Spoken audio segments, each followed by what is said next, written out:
Hi. I think my last video, I don't think I've ever been so misunderstood in my life. Even Owie thought that I was sort of against legalization of gay marriage, which is the exact opposite. I was for it. I guess the way I approach things, it's kind of strange. In which case, I'm be easy to misunderstand. But back to talking about books and talk about one of my favorite French writers, Guy de Maupassant.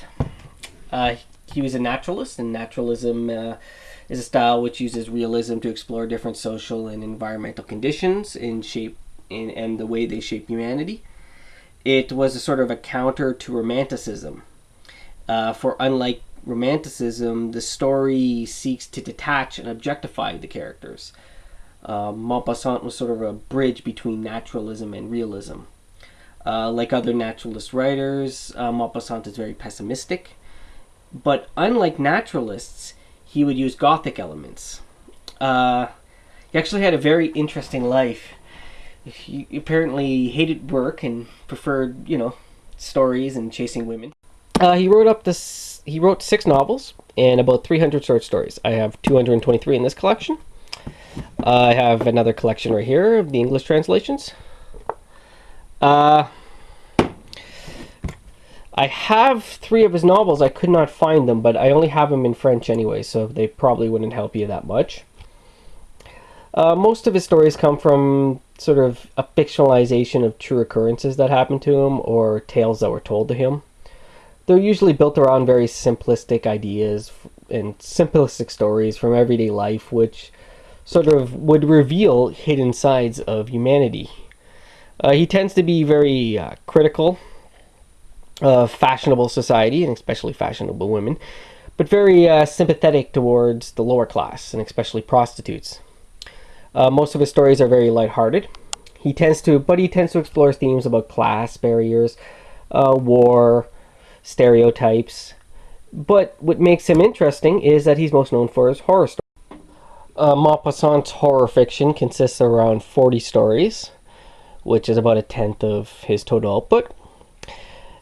Interestingly, they tend to be somewhere in between horror of the individual, the inner psyche, and something like Edgar Allan Poe, but they also have elements of the supernatural, the external, something like Lovecraft. He tends to deal with madness, and you actually find a lot of his influence in more modern works. For example, this story right here, The Inn, is about 2 caretakers who are stuck in a remote inn which is snowed in for about 6 months.